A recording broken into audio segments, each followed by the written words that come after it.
काया बिगुरचन अन बन भांति, कोई जारे कोई गाड़े माटी। साहब ने कहा इस शरीर उलझनों से भरा है, इस शरीर उलझनों से भर चुका है, हमने इसको और उलझा दिया है। और ये तमाम प्रकार के जोड़ों से निर्मित यह शरीर कब बिगड़ जाए, कब विनस जाए, कोई नहीं जानता। और जैसे ही विनस जाता है तो कोई जारे कोई गाड़े माटी, तो कोई जला देता है कोई गाड़ देता है।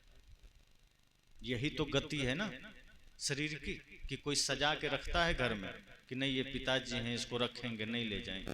और कोई रखना भी चाहे 2 दिन के बाद सड़ने लगता है लाश, गंध आने लगती, फिर कोई उपाय नहीं है। फ्रिज में भी कोई रखने की चेष्टा करता है कि 4 दिन रख देंगे, उसके बाद अंत में जलाना ही जलाना है। साहब ने कहा इसलिए इस उलझन भरे शरीर को, इस तमाम प्रकार के जोड़ों से निर्मित शरीर को, जो कि बिगड़ने वाला है, विनसने वाला है, इसका घमंड मत करना, बल्कि जब इससे प्राण निकल जाएगा तो इसकी इतनी ही गति होगी कि कोई जला देगा कोई गाड़ देगा।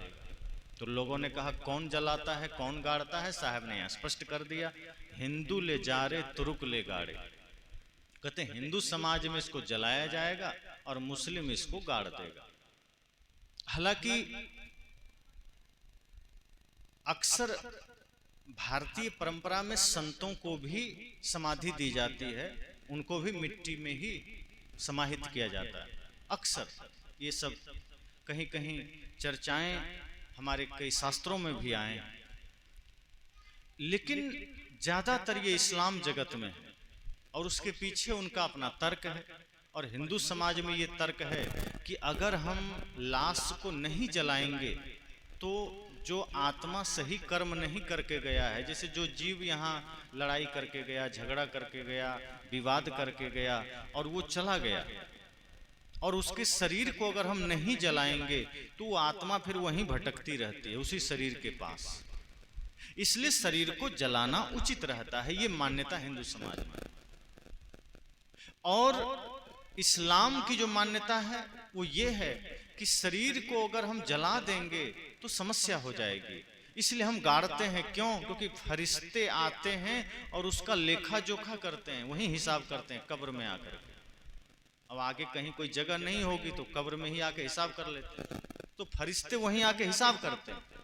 सदगुरु कबीर कहते हैं ये दोनों भ्रम है, न आत्मा भटकती है लाश के पास आकर, ना फरिश्ते हिसाब करते हैं। सत्य तो यह है कि जैसे ही शरीर से जीव निकलता है, निकलने से पहले ही उसकी सारी तैयारी हो जाती है। ऐसा नहीं है कि निकलने के बाद प्लान बनाता है कहां जाना है। जीव इस शरीर में रहते रहते अपना सारा प्लानिंग कर चुका होता है, और उसकी प्लानिंग क्या होती है? जो कर्म हम इस जीवन में करते हैं उसी के अनुसार हमारा संस्कार बनता है, प्रारब्ध बनता है, और उसी रूप में हम अगले शरीर में प्रवेश कर जाते हैं। तो जैसे ही जीव इस शरीर से निकलता है वो दूसरे शरीर की तैयारी के लिए गर्भ में चला जाता है, चाहे वो किसी भी जोनी में जाए। जैसा कर्म है वैसा गर्भ वो चुन लेता है, इसलिए बीच में कोई गैप नहीं है। जैन दर्शन तो मानता है कि 3 सेकंड का भी गैप नहीं है, और हमारे शास्त्रों में भी है। कृष्ण भी गीता में कहते हैं ये शरीर तो कपड़ा है, जीव इसको बदलता है मात्र, और कुछ नहीं करता। शरीर जैसे वस्त्र पुराने हो जाते हैं, फट जाते हैं, तो आप उसे बदलते हैं। और बदलने की प्रक्रिया क्या है? जैसे आपके कपड़े फट गए, आप नए वस्त्र पहन रहे हैं, तो क्या करते हैं? कोई आदमी ऐसा तो नहीं करता ना कि जो पुराना कपड़ा है खोल के और 2-4 घंटा नंगा घूमे तब नया पहने, ऐसा कोई नहीं करता। नए कपड़े पहले लपेट लेता है तब पुराना छोड़ता है, मतलब गैप नहीं है।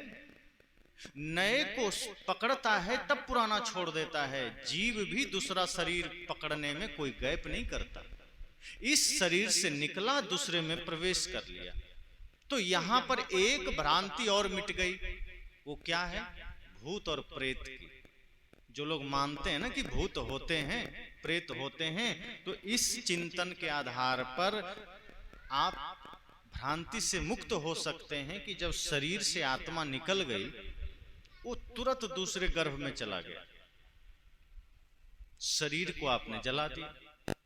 तो शरीर तो निर्जीव है, ये जल गया या गाड़ दिए मिट्टी में, मिट्टी मिल गया और आत्मा दूसरे शरीर में चली गई, तो भूत कौन बना?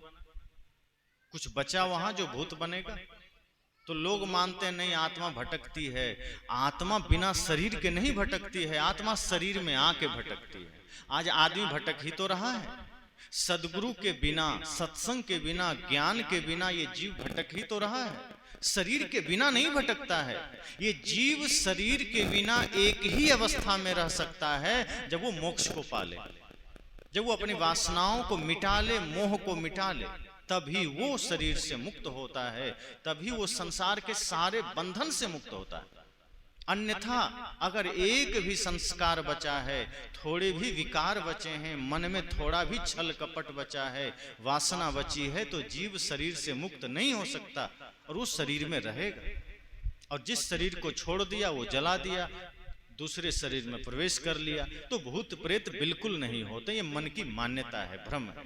तो साहब ने कहा कि हिंदू ले जारे तुरुक ले गाड़े, यही विधि अंत दोनों घर छाड़े। और इस तरह से जीव की दोनों जगह से विदाई हो जाती है। इसी तरह से जीव की यहां से विदा हो जाता है। यही प्रक्रिया है। कितना भी कोशिश कर लीजिए रोक नहीं पाएंगे। इसी तरह से संसार से जाना होगा। परंपराएं अलग हो सकती है, प्रक्रियाएं अलग हो सकती है, जीव को जलाने और गाड़ने का विधि विधान अलग हो सकता है, लेकिन इस संसार से जाने का तरीका तो एक ही है। मौत तो सबके जीवन में आती है। आप चाहे कितना भी विधि विधान अलग से कर लें, लेकिन जो कर्म आपने किया है उसकी सजा आज और आगे दोनों समय मिलेंगे। इसलिए जाना है, ये तय है। यहां से निकलना होगा, ये तय है। रे मन मुसाफिर निकलना पड़ेगा, काया कुटी खाली करना पड़ेगा। ये जो शरीर है ये तो किराए का है, प्रकृति ने दिया है और एक दिन खाली करा ले। और नियत समय पर सब होता है, अकाल कुछ भी नहीं होता। जो लोग कहते हैं ना मृत्यु ये अकाल मृत्यु है, अकाल नहीं है, सब सकाल है। काल कभी अकाल नहीं है, सब सकाल है। बस हम समझ नहीं पाते हैं। हमें लगता है नहीं मरने की आयु 100 वर्ष है, बस यही हमें लगता है।